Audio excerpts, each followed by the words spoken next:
everyone, and welcome to the 5th edition of JAWA with Chumaka Adeni. That is me. And today we're talking about the life and biography of Harriet Tubman. It's going to be a Christmas edition. People are not talking about anything that has to do with Christmas. But Merry Christmas in advance. And then today, remember that we're going to talk about Harriet Tubman.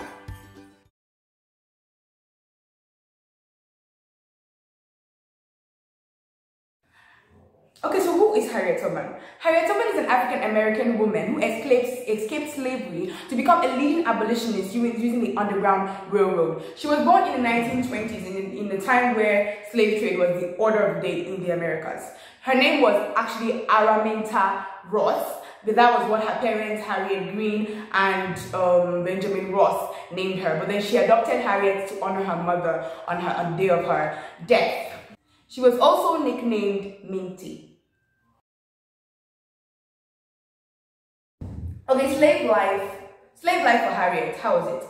Harriet was actually born on a slave plantation. She had 8 brothers and sisters, but they were all severely separated by the realities of slave trade. She was born in Maryland, Dorchester, Maryland, where she was born into slavery. She was first used to work in the big house of the plantation before she was rented out at 5 years old to be a nurse to a baby inside the house, where she was flogged any time the baby cried. Very stupid, I know. Then at 7, she was rented out to a planter where she was used to set muskrats all around the field, and then as a field help later on. Slave life for Harriet was characterized by violence, like violence in every ramification, and it gave her physical and emotional scars. She even recounted a time where she was lashed 5 times before breakfast. At that point, I wouldn't even know what I'm doing with breakfast. Like, what's the point of breakfast? Imagine being lashed 5 times before breakfast. Why? The most severe injury Harriet ever sustained while she was a slave actually occurred on the day where she was sent to a dry goods store to buy things for her master. And on her way, she saw a runaway slave, and the master, the keeper of the slave, was yelling at her like, "Go, like, stop him, stop him." And then she was like, no. That was like her first bout with actual activism. She said no, she wasn't gonna stop the slave. And then immediately the keeper of the slave threw a 2-pound weight which landed straight on her head. She said her skull was crushed and she was bleeding all over, and they had to rush her to the house. And that accident actually gave her seizures and narcolepsy for the rest of her life. Narcolepsy is like a sleeping disorder. So she like fell into deep sleeps anytime, like randomly. Without her even wanting to sleep, she would just fall into deep sleeps.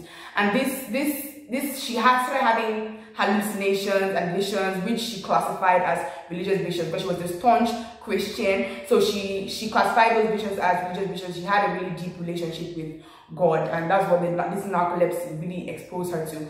After the accident, she became an unwanted slave, which is good. She became an unwanted slave because she was an invalid, so not many people wanted to rent her anymore or buy her anymore, and that was just it. The Underground Railroad is not actually an underground railroad, for some of you who are thinking of it. It is actually a network of houses and people that slaves used to escape all the way to the north during the 1900s. The Underground Railroad was basically just a channel of people, a channel of houses that slave people trusted to help them get out of the south to the north, where they would be safe and they would automatically become free black people. And Harriet, first of all, had her first encounter with the Underground Railroad when she herself escaped. She escaped on the 17th of September 1949 with her brothers. They followed her, but they came back to the plantation, that's her brothers, because they were now brought out like a reward poster for anybody who would find Araminta. So they were looking for her, and then they had to come back like out of fear.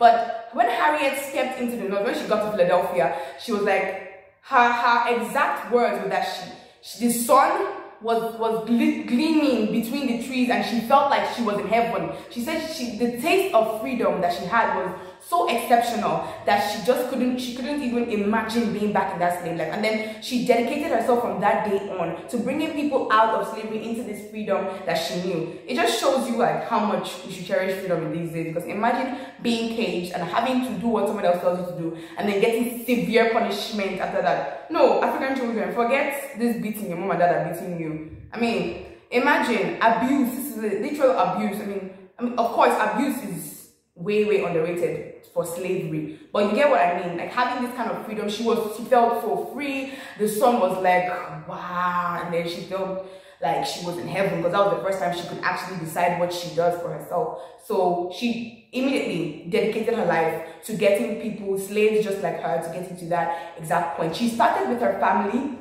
and her friends. She brought them out, and then she went back. She kept going back on frequent visits to bring back more slaves. That she was soon known as Moses for her outstanding leadership and her care and her selflessness for those she led. She was exceptional. She just kept coming back. Imagine the courage.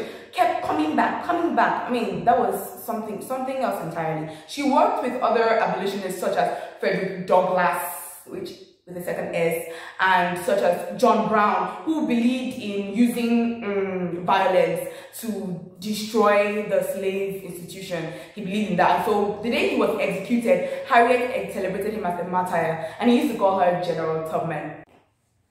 Now, the dynamics of escaping slavery suddenly changed when the Fugitive Slave Act was passed in the 1850s. Now, this act stated that free black men and escaped slaves in the North could be re-abducted and taken back and re-enslaved and taken back to the South. So they began abducting and kidnapping former slaves and already free black people in the North and putting them back into slavery. So this totally changed the whole course of everything. Harriet had to reroute the Underground Railroad to Canada, that far, where slave trade was totally unacceptable. Like, it was completely abolished in Canada. There was nothing like slave trade in Canada and then. So she had to reroute the whole thing to Canada, and then she began to take slaves all the way to Canada. That's what happened. Harriet was said to have liberated over 300 slaves, although she herself only mentioned 70. But still, whoa! I mean, that is like the hand of God, literally. She liberated over 300 slaves, and she was... The trips were long and stressful and probably scary, I might imagine. And for an invalid like Harriet, I mean, someone that just randomly falls into deep sleep, like, she could have been scared, like, what if I lose these people? What if they come and capture me while I'm sleeping or something? But she never lost a slave, and she always, all her missions went through. And that's just amazing. That's just amazing how she was able to do this, and she wasn't... After the Underground Railroad, Harriet didn't stop there. She gave every humanitarian, even when the Civil War came, Harriet gave every humanitarian skill she possibly could. She worked at the Fort Monroe as a nurse, as a cook, and as a laundress. This woman became a spy and a scout in the Civil War, and she became the first woman to ever lead a raid, the Byeeee River raid. Yeah, that was the raid that she led, that she liberated many slaves. That woman was exceptional. I mean, she didn't even stop at using the Underground Railroad and being a conductor. Even during the Civil War, she made sure that she put her effort into it, and then she made a lasting mark there. I mean, the first woman to lead an entire raid, the Byeeee River raid during the Civil War, to liberate that much slaves. You would know that this woman is not on earth to joke. Even after her whole Underground Railroad thing and everything, she still came back and was still giving to humanity. Even after all this happened, this woman also gave pieces of land to the church, even though she was not so economically stable. She also created a home for the aged and indigent colored people in her state, and she was just giving and giving and giving, both her resources and her money and her time. And she died on March 10, 1913 of a bout of pneumonia. She died of pneumonia in 1913, and then she was buried at the Fort Hill Cemetery in Auburn with military honors. May her godly and her peaceful and her wonderful and her daring and her courage so rest in peace.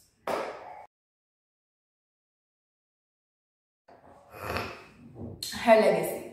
Harriet Tubman's life has been commemorated even when she was alive. When she was alive, a woman named Sarah H. wrote a biography about her titled The Life and Scenes of Harriet Tubman and gave all the proceeds to her. In 2016, a movie out of countless movies, 2019 rather, in 2019, a movie named Harriet, starring Cynthia Erivo as Harriet, just chronicled her entire life from the day she was born to the time of marriage and everything. And even a warship was named after her, named the SS Harriet Tubman. very cool.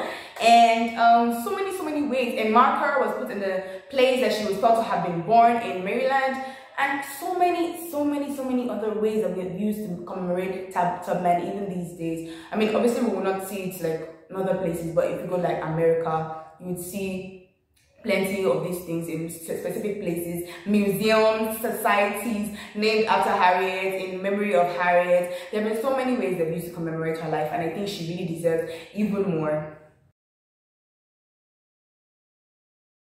Alright, Harriet Tubman, when I first read of the story of Harriet Tubman, I actually stumbled upon the story a few months back. Yes, because we don't actually learn about these legends, these foreign legends in our countries, in other countries probably. So the first time I read about her was some months ago, and I read Anne Petrie's biography, Anne Petrie's biography of the life of Harriet Tubman, and that was actually a shorter story, like a concise version of the biography, and that story literally brought me to tears. She wrote it in the form of a life story. It was just in a way where you can feel what that person is feeling, and I really felt it, because all the background stories, how she just fell into a deep sleep, and then the people she carried were just calm. They didn't even, it was extraordinary. It was something that when you read about the life of Harriet Tubman, you find out that this was somebody that came to earth for a mission. She didn't just come to live and then die and go. No, she was like every other slave there, but she chose to be different. She chose to make an impact. She chose to be somebody that will add something, that will contribute to their freedom, and then she became a legend. And that is what all of us should aspire to be, in all honesty. We should aspire to be people who will add something to our generation, to our time, to our situation, even as Black people and as Africans, and even as human beings generally. But I'm talking specifically as Africans, because we know that we get problems, we have things, we have things that we need to solve, we have issues that we need to still, places, areas where we need to still move, areas where we are still in some form of slavery. So we should behave like Harriet. We should be selfless, we should be courageous, we should be zealous, we should have this mindset that, oh, I'm not just in the world to just contribute to problems or to just be here and just sit down and lay fallow and do nothing. We all have gifts, we all have talent, our skills, and one way or the other, we should use these skills to impact our time and our country, our race, and humanity and the entire world as it is. So I hope everybody has learned a thing or two about Harriet's life, and I advise you to read the biography of Harriet Tubman by Anne Petrie, please. It will bring you to tears. If you want to cry, if you want to Byeeee, please go and read it. Okay, not really if you want to cry actually, but if you want to really know about Harriet's life in a way that you get engrossed and interested in the story, please read the biography of Harriet Tubman by Anne Petrie and know more about this, our Moses. It's not just enough to know about our African heroes. It is also good to know about the heroes of the diaspora. So please, and thank you so much for watching. Comment and share this video and like and subscribe. It really helps, and I hope you learned something. So bye, and Merry Christmas and a Happy New Year in advance. Happy birthday to Jesus Christ, and I hope you have a wonderful time and a wonderful holiday.